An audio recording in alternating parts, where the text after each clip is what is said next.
Salut à tous, j'espère que vous allez bien. Bon, moi ça va très bien. Bon, on se retrouve aujourd'hui pour une nouvelle petite vidéo. En tout cas, merci à tous de vous être abonnés. Aujourd'hui, au jour où je tourne la vidéo, c'est pas le jour où elle va sortir. Ça fait à peu près 2 jours que j'ai sorti ma première vidéo. On est déjà à 1600 vues. Donc honnêtement, pour moi c'est assez énorme parce que je m'attendais pas du tout à avoir autant de vues en 2 jours. Merci à tous ceux qui ont partagé la vidéo et ceux qui l'ont regardé, ceux qui se sont abonnés et tout ça. Donc là, il va falloir rentrer le VR6. On va sortir le moteur, sortir la boîte pour pouvoir accéder à la chaîne de distri. Et on va voir ce qu'on peut faire.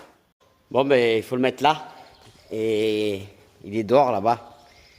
Et du coup, il n'y a plus de culasse. Donc il démarre pas. On va falloir pousser gentiment. Tout seul, hein, bien sûr, comme un grand garçon. Comme tu peux voir, il est très très propre. Il dort toujours à l'abri. Jamais sucé quoi. Hein, toujours lavé, entretenu. Comme tu peux voir, contrôle technique à jour. Du neuf, toujours. Bon, bon courage à moi.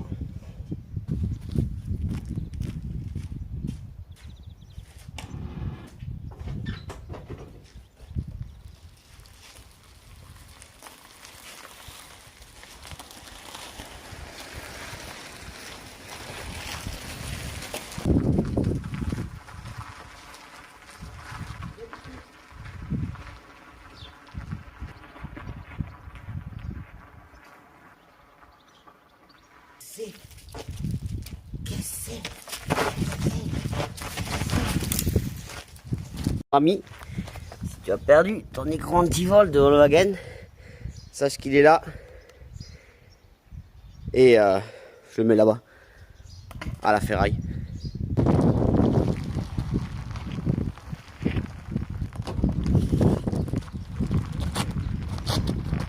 Allez, viens. Allez. Bravo.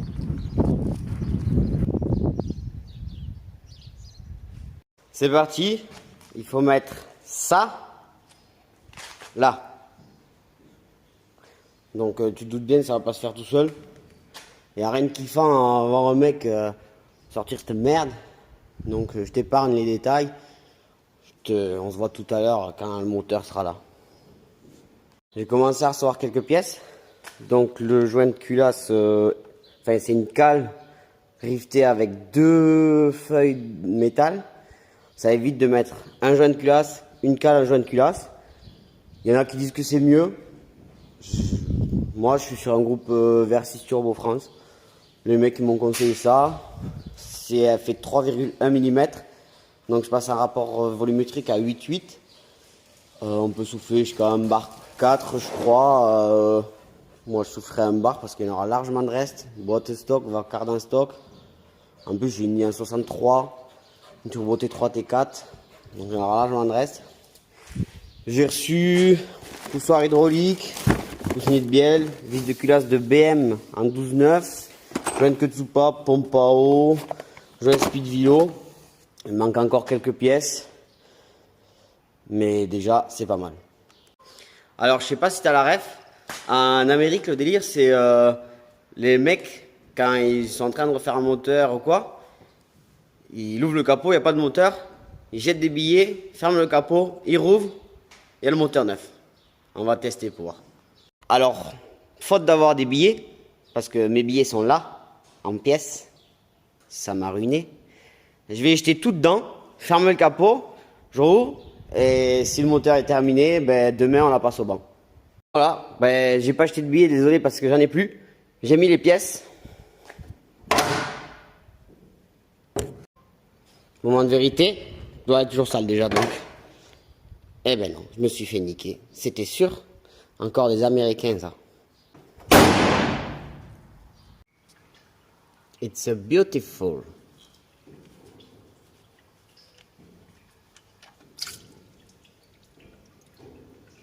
Ça le fait quand c'est neuf, c'est normal, t'inquiète.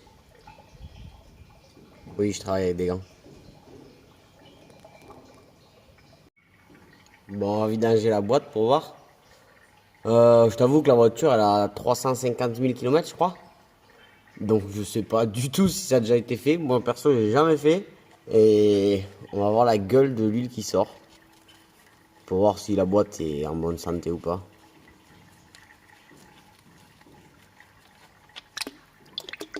Oh, yes. C'est du propre. Et il reste plus que les supports à sortir pour sortir le bloc. Le problème c'est qu'avec tout le bloc ABS, Mastervac, tout ça, et la boîte le différentiel de la boîte derrière, je pense pas que ça passe. Je pensais le sortir sans tomber la face avant et ben, du coup on va tomber la face avant. Hein.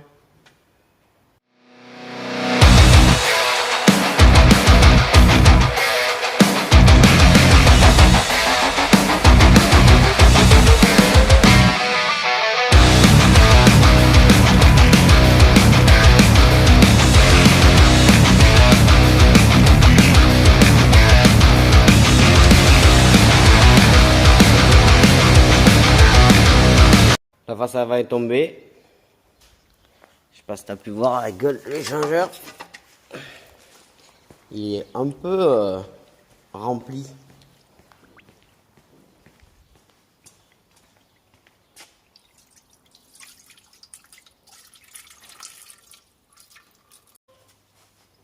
On est maintenant prêt pour sortir le bordel. Par contre, la chèvre n'est pas à sa place. Bon, j'ai ma petite idée de où elle est passée. M'occuper de la chèvre. Mais moi, au lieu de m'occuper de la chèvre, j'avais vu un trou tout rose. Jimmy? Jimmy? Jimmy, t'as mis où la chèvre? Non, Jimmy. Quoi? On avait dit non. Bon, d'accord. Maintenant que Jimmy m'a rendu la chèvre, on va pouvoir sortir le moteur.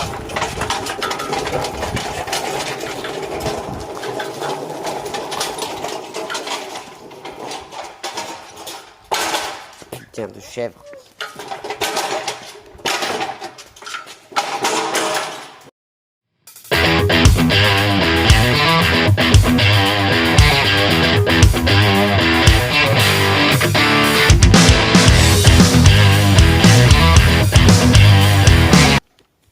Voilà. Le cœur de la bête. Bon ben, on peut sortir la boîte pour enlever l'embrayage, volant moteur pour accéder à toute la distribution. Donc je vais sortir la boîte, démonter l'embrayage, tout ça, et je te filmerai la dépose, le reste de la distri qui reste à déposer. Et de là, il me faut aller au tourneur pour les vis de culasse de BMW que je monte parce qu'elles sont en 12,9, elles sont trop longues. Enfin, il y en a 4 qui sont bonnes, il y en a, je sais plus combien, elles sont un poil plus courtes à raccourcir. Et il y en a qui sont vachement à raccourcir, donc il me faut raccourcir ces vis pour pouvoir reculasser. Quand j'ai reculassé, je rejette la chaîne de distri, la boîte, l'embrayage renforcé. Et de là, je repouille le moteur dans la caisse. Et je ferai les coussinets de bielle et les vis de bielle dans la caisse. Et les coussinets de vélo, s'ils ont tenu jusqu'à aujourd'hui, ils tiendront jusqu'à plus tard.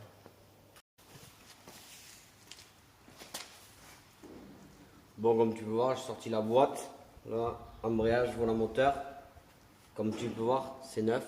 C'est super propre. Pas de fuite d'huile, rien à dire. Je pense que c'est un moteur qui ne doit pas avoir beaucoup de kilomètres. Ça se voit. Il est là. Je sors le cache et c'est la première fois que je viens de démonter une de distri de R6. Normalement, il y a une chaîne qui va de là à là et la chaîne qui va de là à la Wacam. Donc là, sur le carter, tu as le tender. Et a priori, ici, il y a notre tender avec un guide. On va voir la gueule. De toute façon, j'ai commandé le kit chaîne district complet. Hein.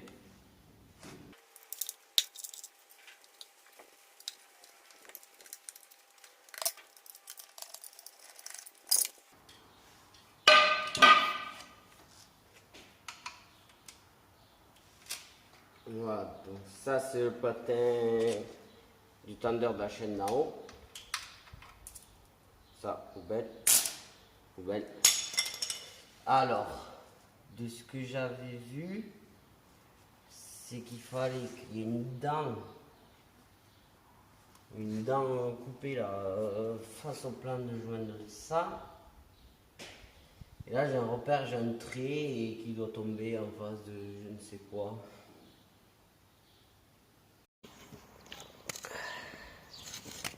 Il y a une dent là, tu la vois là, qui est pas comme les autres, qui est plus pointue. Cette dent doit tomber face au trait de là, enfin c'est la jonction du palier de vélo. Et ici il y a un trait qui doit tomber en face de la dent, je crois. Ah non, il doit tomber en face de ça. Donc je pense qu'on est décalé d'un... Faut que je fasse un quart de tour. Ouais mais non. Voilà, donc il m'a fallu faire quelques tours. Du coup, la flèche là, sur ce repère. Et donc en bas là. En bas, ici. Tu as cette dent qui est biseautée face à la jonction du palier ici de vélo.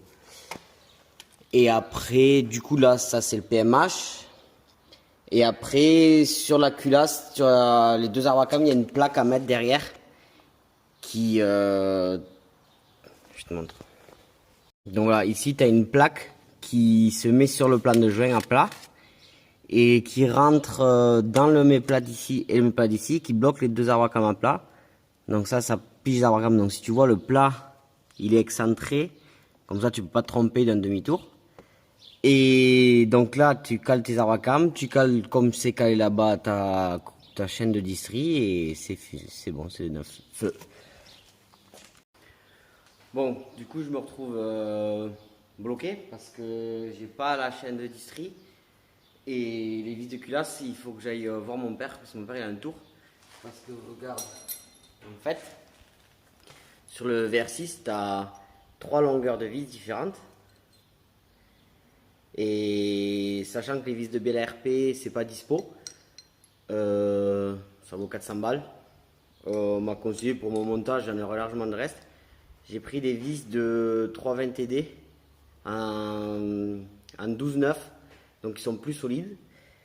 Pour cette longueur, c'est bon, c'est la même taille. Et pour celle-ci, il me faut raccourcir un peu.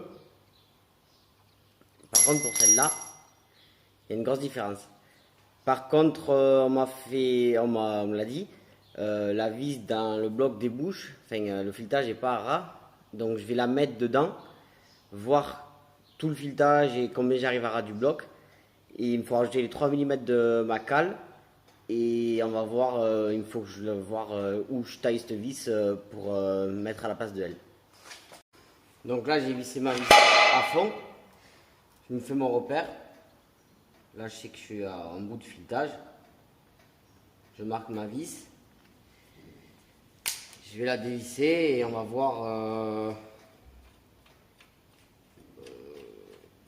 Attends. Donc, je sais que j'ai tout ça qui rentre dans mon bloc. Donc, il faut que je garde cette longueur. Et bon, attends. Là, j'ai la hauteur de... Ici, je sais donc l'épaisseur de ma culasse. Je fais un repère aussi.